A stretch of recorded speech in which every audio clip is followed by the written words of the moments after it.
नमस्कार दोस्तों, आप सभी को स्वागत है मेरे YouTube channel Sunil study centre में। आज की क्लास में हम क्लास टेंथ के विद्यार्थियों के लिए गणित से प्रश्न लेकर के आए हैं, जो शून्यक निकालने के लिए आज हम लोग बेहतरीन तरीका से सीखेंगे।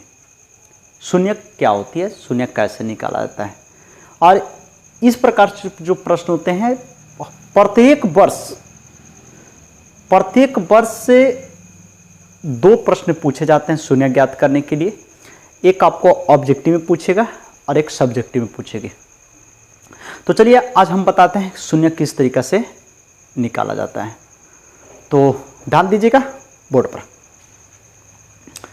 देखिए आज का जो प्रश्न है द्विघात बहुपद। देखिए प्रश्न कहता है कि द्विघात बहुपद x² + 7x + 10 के शून्यकों को ज्ञात करें। तो देखिए सबसे पहली बात ये ध्यान देना है कि जो हमारा बहुपद दिया गया है कौन सा बहुपद है, द्विघात है या तो फिर रैखिक बहुपद है। तो सबसे बड़ी ये खोजना है कि जो बहुपद है वो कौन सी बहुपद है। तो देखिए सबसे ज़्यादा घात 2 का है, तो ये जो हमारा बहुपद हो जाएगा द्विघात बहुपद हो जाएगा। कौन सी बहुपद हो जाएगी, द्विघात बहुपद हो जाएगी। और हम लोग जानते हैं कि जब द्विघात बहुपद में शून्यकों की जो संख्या होती है 2 होती है। शून्यकों की संख्या कितनी होती है, 2 होती है। तो देखिए x² + 7x + 10 के शून्यक ज्ञात करें। तो चलिए सोल्व करते हैं, ध्यान देंगे यहाँ पर, है ना। देखिए लिखेंगे चूंकि दिया गया है x² दिया गया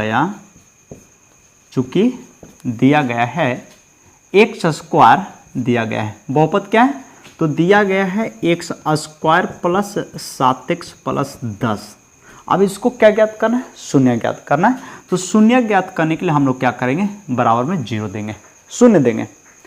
और आप लोग क्लास 9th में अध्ययन किए होंगे गुणनखंड। तो हम इसे गुणनखंड विधि के द्वारा, या बोल नहीं रहा है मैथ, ये नहीं कर रहा है कि आप गुणनखंड विधि से बनाइए या कोई और विधि से बनाइए, सिर्फ कह रहा है कि द्विघात बहुपद x² + 7x + 10 के शून्यकों को ज्ञात करें। तो चलिए हम इसको सबसे आसान तरीका गुणनखंड विधि से तोड़ते हैं। तो देखिए गुणनखंड विधि का नियम होता है पहला को जो अचर पद होते हैं उसके ये x² वाले गुणज से गुणा करते हैं। तो इसके आगे गुणांक 1 लगा हुआ है, तो 10 में हम 1 से गुणा करेंगे। देखिए यहाँ पर 10 से गुणे 1 बराबर कितना हो जाएगा, 10 हो जाएगा। अब नियम कहता है कि जो 10 आया उसको जोड़कर और घटाकर कितना लाना है, 7 लाना है। यानी 10 को हम कौन सी ऐसी 2 अंकों से तोड़ेंगे कि जिसे जोड़ने पर या घटाने पर कितना आना चाहिए, 7 आना चाहिए। तो देखिए अगर हम 10 को 5 × 10 तोड़ते हैं, 10 को 5 × 2 तोड़ते हैं, 5 × 2 यानी 5 दूनी 10, और जोड़ने के बाद कितना आएगा, 5 और 2 7 आ जाएगी। तो चलिए इसी पर तोड़ते हैं। तो ध्यान देंगे x² + 5x + 2x, 5 और 2 7x + 10 बराबर कितना, 0। अब इसके बाद देखिए x² यहाँ पर x को कॉमन लेंगे, तो x कॉमन लेंगे तो x प्लस कितना आएगी, 5 बचेगी, प्लस यहाँ पर वो 2 कॉमन लेंगे, 2 कॉमन लेंगे तो कितना बचेगा, x + 2 × 5 = 10 बच जाएगा। अब बराबर कितना हो जाएंगे, 0। अब एक चीज़ याद रखिएगा कि अगर ब्रैकेट का मान बराबर आ जाता है तो आपका किया गया गुणनखंड 100% सही है। ब्रैकेट का मान अगर सही आ जाता है, दोनों बराबर आ जाता है, तो आपके द्वारा तोड़ा गया गुणनखंड 100% सही है। तो चलिए अगला है x + 2, एगो ब्रैकेट के बाहर वाला मान लेते हैं। तो x + 2 ये उठा लिए, और इसके बाद x + 5 हम ब्रैकेट का मान लिए, अब बराबर 0 हो जाता है। ठीक है, अब शून्य की प्रक्रिया करेंगे।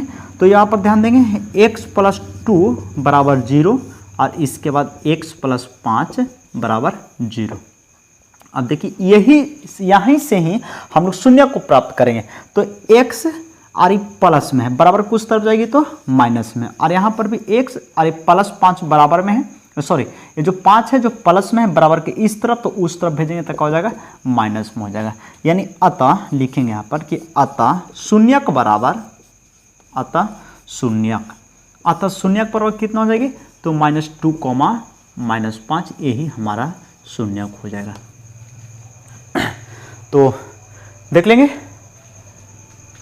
वीडियो को रोक करके इसे अच्छे तरीके से उतार लेंगे और वीडियो को पूरा देखिए ताकि समझ में अच्छा तरीक़ा से आ जाए। और इसके बाद फिर हम कल की क्लास में फिर क्लास 10th के विद्यार्थियों के लिए ऐसा ही मैथ लाएंगे जो प्रत्येक वर्ष से एग्ज़ाम में पूछे जाते हैं।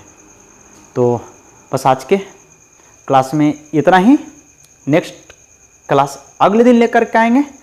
बस आज के लिए हाँ, एक चीज़ बताना चाहता हूँ कि आप अच्छे तरीक़े से वीडियो को रोक ले और इसके बाद में इसे नोट कर लेंगे, क्योंकि जो प्रश्न है एकदम BBI प्रश्न है, कन्फर्म पूछेगा इस तरीका का मैथ क्लास 10th के परीक्षा में। तो बस आज के लिए क्लास इतना ही। जय हिंद, जय भारत। फिर मिलेंगे अगले दिन अगले वीडियो लेकर के।